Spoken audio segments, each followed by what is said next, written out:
편집실로 어느 분이 금일봉을 보냈습니다. 그렇게 이제 그 전화를 해주시면서 이 금일봉을 보내니까 편집실 직원들, 책만들느라고 얼마나 힘들겠느냐 하면서 식사라도 한번 하라고 그렇게 저희들 보냈습니다.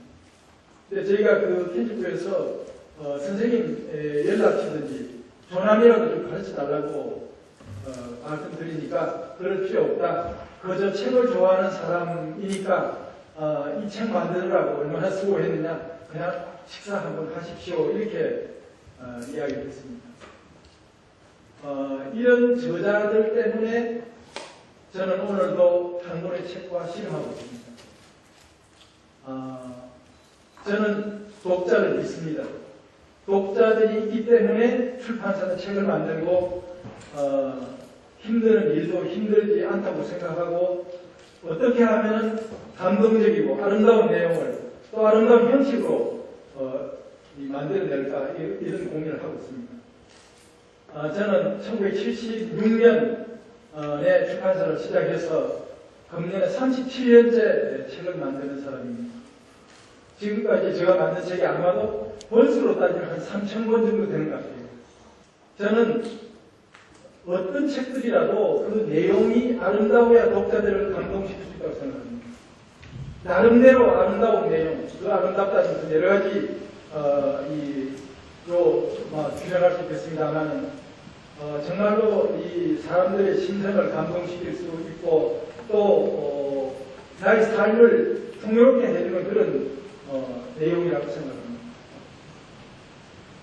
1970년대에 저희가 출판을 시작해서 주로 1980년대에 집중적으로 이제 책을 만들기 시작합니다만 여러분이 아시다시피 1980년대는 우리 한국 사회가 민주화 운동을 위해서 치열하게 몸부림치던 시대였습니다.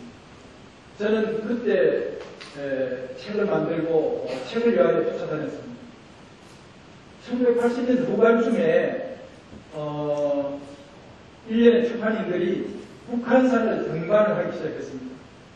하도 이 학교에서는 학생들이 민주주의를 외치고 잡혀가고 이런 상황 속에서 우리는 무엇을 할 것인가, 우리는 어떤 책을 만들어서 이 사회에 조금이나마 도움을 줄 것인가 이런 것들을 고민하면서 한 달에 한 번씩 그래 이야기라도 하자 이렇게 해서 북한산 등반을 했는데 그때 저희들이 이야기했습니다. 책으로 세상을 만드는, 책으로 세상을 바로 세우는 그런 일을 하기 위해서는 비엔데드 근방이라고 땅을 크게 잡아서 책의 유토피아를 하나 만들어보자 이렇게 이야기를 시작했습니다. 그래서 시작된 것이 파주출판도시 건설이었습니다. 지금 파주출판도시에는 한 8,000명의 출판인들이 일하고 있습니다. 책의 유토피아라고 이야기하기 할까요? 그러나 저희들은 책의 유토피아를 추구하는 출판인들입니다. 지금 1단계 끝나고 2단계가 진행이 되면서 2단계가 완성되면 한 3만 명 정도의 출판인들이 거기서 책을 만드는 일을 하게 됩니다. 저는 책을 만들면서 참 예언을 많이 했습니다. 저희 출판사 이름이 한 길, 하나의 길이라고 할 수도 있고 넓은 길, 바른 길, 큰 길 이렇게 얘기가 될 수 있겠습니다만 책을 만들면서 책을 찾아서 많은 예언을 했습니다. 책을 만들기 위해서는 세상을 도와야 할 것이고 세상의 사람들을 만나야 할 것이고 세상의 문화를 체험해야 좋은 책을 만들 수 있다는 생각을 하고 있습니다. 그래서 세상의 책들도 만나고 책방도 만나고 미술관도 가보고 도시도 가보고 저 히말라야 산맥도 가봤습니다. 그때 제가 만난 사람이 19세기 후반에 주로 활동을 하는 영국의 토탈 아티스트 윌리엄 모리스라는 사람이었습니다. 그는 시인이고 디자이너고 미술가고 건축가고 사회운동가고 그러나 무엇보다도 그는 책의 유토피아를 꿈꾸는 사람이었습니다. 영국에 가면은 윌리엄 모리스의 위력이 그대로 느껴질 정도로 그는 윌리엄 모리스를 굉장하게 높이 평가합니다. 최근에 와서 자본주의 묵지 만능이 과도하게 진전되면서 여러 가지 제기되는 그런 문제들 때문에 윌리엄 모리스의 정신과 사상이 저렇게 평가되고 있습니다. 윌리엄 모리스는 이렇게 말했습니다. 세상에서 가장 아름다운 두 가지를 말하라면 첫째로 뷰티풀 하우스, 아름다운 집, 그리고 뷰티풀 북, 아름다운 책이라고 얘기했습니다. 저는 한 권의 책이 근본적으로 아름다워야 된다는 생각합니다. 아름답지 않으면 독자들에게 감동을 줄 수 없다는 생각합니다. 그래서 나름대로 저는 미술관도 쫓아다니고 또 실제로 사진도 찍어보고 이렇게 합니다만은 아름다운 한 권의 책을 위해서 정말로 헌신하는 사람들이 진정한 출판인들이라고 저는 생각합니다. 저는 또 한편으로 출판은 한 시대의 정신과 사상을 담아내는 일, 한 시대의 정신과 사상을 조직해내는 일을 하는 것이 책의 기능이고 출판인의 기능이라고 생각합니다. 제가 만든 책들은 나름대로 우리 시대의 어떤 한국 현대사의 정신과 사상을 담아내는 일들을 나름대로 하고 있는데, 그러나 그 정신과 사상을 담아내는 일은 사실은 저 혼자 하는 것이 아니라 독자들과 함께 하는 것입니다. 아까 그 일복을 주신 그분들을 비롯해서 저는 이 몇 권의 책을 썼습니다만 주로 출판에 관한 일, 출판을 하면서 겪게 되는 그 너무 중요한 어떤 경험들, 이런 것들 그냥 버릴 수가 없어서 제가 책으로 써서 몇 권 펴냈습니다만, 최근에 펴낸 책 한 권의 책을 위하여는 거기에 한 독자와의 인터뷰를 머릿글로 삼았습니다. 그분은 이렇게 얘기했습니다. 저보고 지금 같은 동네에 살면서 지금 번역 작업을 하시는 분입니다만, 제가 책을 내니까 이런 책을 누가 읽어준다고 내가 사주지 않으면 이런 책 아마 이 출판사 많을 것이다 이래가지고 책을 사준다고 그럽니다. 그러나 저희는 독자들의 확실한 정신과 독자들의 어떤 이 아름다운 어떤 지성과 정신을 추구하는 그런 게 있기 때문에 제가 만드는 책들 또는 저희가 하고 있는 일들, 이것이 결코 소멸되지 않는다고 생각합니다. 저는 책을 만들면서 어떤 한 시대의 어떤 출판물이나 어떤 책도 혼자 만드는 것은 별 의미가 없다는 생각합니다. 1980년대에 여럿이 스크럽을 짜고 떼동물을 하고 우리 민주주의의 빛나는 역사를 만들어냈습니다.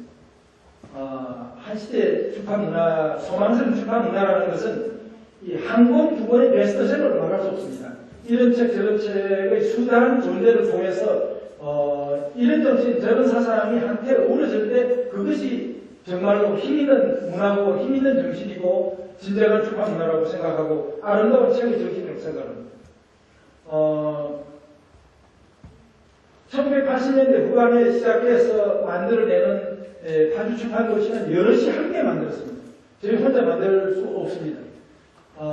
그 규모야 큰 회사를 하나 만들어도 되지만, 그러나 책 만드는 일 또는 어떤 이 정신 이런 것들은 작은 것들이 모여서 이루어내는 어떤 큰 힘이라고 생각합니다. 지금 파주 출판도시에는 에서는 파주 북소리라는 책 축제를 합니다. 저희가 2011년 그 축제를 시작하면서 아시아 책의 수도라는 것을 저희가 선언을 했습니다. 이제 우리 혼자 가서도 안 된다고 생각합니다. 아시아와 함께, 동아시아와 함께, 세계와 함께 소통하는 책을 만들어야 그것이 진정한 출판 문화라고 생각합니다.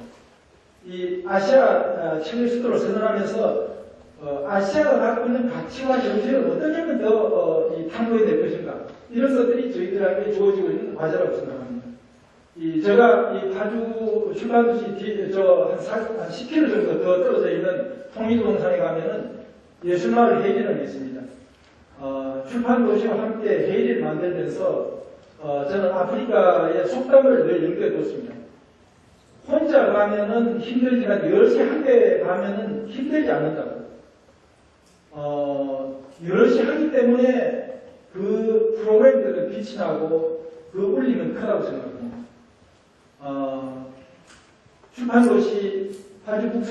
출판도시와 회의를 만들면서 정말로 여럿이 어깨동무하고 가는 이런 것을 우리는 앞으로 더 충분해야 된다는 생각을 합니다. 저는 1978년에 한 권의 작은 책을 냅니다. 제가 아주 젊었을 때죠. 어떻게 살 것인가라는 제목의 책입니다. 그 당시에 김수환 추기경님, 박경희 선생, 고은 선생, 언론인 송문호 선생, 법정 선생 이런 분들에게 제가 질문을 했습니다. 저도 그때는 어떻게 살 것인가라는 것을 늘 갖고 고민합니다. 선생님, 어떻게 살 것인가에 대해서 글을 써주십시오. 그렇게 해서 만들어진 책인데, 저는 책을 만드는 일이, 어떻게 살 것인가라는 그 질문을 던지고 그 질문에 대한 해답을 모색하는 일이라고 생각합니다. 저는 독자들에게 질문을 던집니다. 한 권의 책을 통해서 우리는 어떻게 살아야 할 것인가? 나 혼자뿐 아니라 우리 사회 공동체, 국가 공동체, 민족 공동체의 일원으로 우리가 어떻게 살아갈 것인가 그것을 묻고 답하는 그런 것이 이 출판문하고 책 내는 사람들에게 주어진 과제라고 생각합니다. 왜 책을 읽을까요? 저는 개인이든 또 그인 개인이 여럿이 살아가는 이를테면 그 사회든 국가든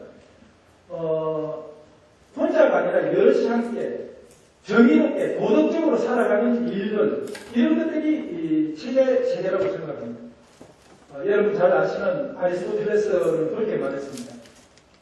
정의를 말하기 전에 어떻게 하면 정의롭게 살 것인가 그것을 생각해야 됩니다. 도덕을 따지기 전에 내 스스로 어떻게 도덕적인 삶을 살아야 할 것인가를 생각해야 됩니다. 그것이 철학자에게 또는 사상가들에게 교사들에게 주어지고 있는 과제라고 생각을 드리게 받았습니다. 한 권의 책을 읽음으로써 한 권의 책을 만듦으로써 그것은 우리 사회가 또는 우리 개인이 어떻게 하면 정의롭게 살 것인가 도덕적으로 살 것인가 이런 것들을 묻고 답하는 그런 거라고 생각합니다. 저는 변방정신을 대단히 중요하게 생각합니다. 그 권력과 자본의 그 속에 들어가기보다는 좀 바깥에서 좀 후계자로서 또는 변방의 어떤 그 소외된 정신으로서 책을 만드는 일이 중요하다고 생각합니다. 저희 파주 출판도시에 있는 저희 회사 사무실에 저 방에서는 북한이 너무나 보입니다. 헤이리에 저희 집이 있는데 헤이리 집 2층에 올라가면은 북한이 너무나 보입니다. 저는 파주에서 좀 소외된 파주에서 변방에서 서울을 바라보고 대한민국을 바라보면서 오늘 나는 무엇을 할 것인가 이런 어떤 생각을 합니다. 어떤 책을 만들 것인가 이런 생각을 합니다. 책이라는 것은 정말로 읽어도 되고 안 읽어도 되고 그런 건 아닌 것 같아요. 최근에 와서 저는 두 가지를 심각하게 생각합니다. 우리 사회의 인구가 노령화되고 있습니다. 젊은이들이 자꾸 줄어들고 노인들이 많아지고 있습니다. 그리고 또 하나는 우리가 늘 갖고 다니는 스마트폰이라는 이 아주 정말로 엄청난 어떤 위력 때문에 모든 사람들이 거기에 매달려 있어요. 스마트폰은 대단한 기능을 갖고 있습니다. 아주 문명의 어떤 이기 중에 가장 빛나는 어떤 성과이죠. 그런데 이 스마트폰에서 공급하는 지식과 정보는 어떻게 보면은 몰라도 될 그런 정보들로 가득 차 있습니다. 지금 젊은이들에게 젊은이들의 손에서 책이 떨어져 나가고 있습니다. 물론 그 지식과 정보도 굉장히 중요하지만은 우리에게 필요한 것은 단순한 정보 이런 것들이 중요한 것이 아니라 지혜를 주는 어떤 지식, 지혜가 중요하다고 생각합니다. 파주 출판도시에 지금 지혜의 숲이라는 큰 도서관을 지금 준비하고 있습니다. 장서 100만 권 정도를 준비해서 누구든지 와서 24시간씩 문을 열어보려고 합니다. 책의 유토피아를 만들어보자는 것입니다. 그 책의 유토피아 속에서 함께 책 속에 빠져서 책을 체험하고 그런 것들을 우리 젊은이들에게 제공하려고 합니다. 이 파주 출판도시에 지금 준비되고 있는 지혜숲이라는 거대한 도서관은 그냥 우리가 책의 어떤 책이라는 게 비상적으로 무슨 그런 게 아니라 책을 읽지 않으면 책의 체험을 통해서 더 행복해질 수 있다는 그런 것들을 우리가 이야기하려고 합니다. 저는 부산에서 고등학교를 다녔는데 부산에 보수동 헌책관 골목이라는 게 있는데 지금도 50개 이상의 그 서점들이 있습니다. 저는 거기서 많은 어떤 영향을 받은 것 같아요, 나름대로. 그래서 오늘 아마도 저는 오늘도 책을 만드는 일을 하는데 이 시대에 독서라는 것은 옵션이 아니라고 저는 생각합니다. 읽어도 되고 안 읽어도 되고 그런 것을 독서라고 말하지 않는 것 같습니다. 우리는 이제 여기 오신 여러분들, 저까지는 모르지만 여기 분명히 오신 젊은이들은 아마도 앞으로 100세 이상 살 겁니다. 100세 이상 살 때 건강한 정신과 건강한 신체를 갖고 살아야 그것이 행복한 삶이라고 생각할 수 있고 그 행복한 삶을 위해서는 정신적인 어떤 훈련이 필요하다고 생각합니다. 그것이 독서라고 생각합니다. 독서는 옵션이 아닙니다. 읽어도 되고 안 읽어도 되고 그런 것이 아니에요. 저는 늘 이 출판도시를 만들고 회기를 만들면서 우리 삶의 한가운데 한 권의 책을 놓는 운동, 책은 독서는 내 일상의 질서가 돼야지 그것을 그냥 무슨 선택적으로 내가 하는 일은 아니라고 생각합니다. 여러분들과 함께 책을 읽어보면서 한 시대 출판문화는 고양됩니다. 출판문화는 것은 궁극적으로 저자와 출판인과 독자가 함께 만들어내는 어떤 연대에서 만들어내는 그런 어떤 프로그램이라고 생각합니다. 마지막으로 이 출판문화는 마지막으로 독자에 의해서 완성됩니다. 독자의 독서 행위에 의해서 완성됩니다. 저희가 아무리 만들어도 독자에 의해서 평가되지 않으면 그것은 출판문화라고 볼 수 없습니다.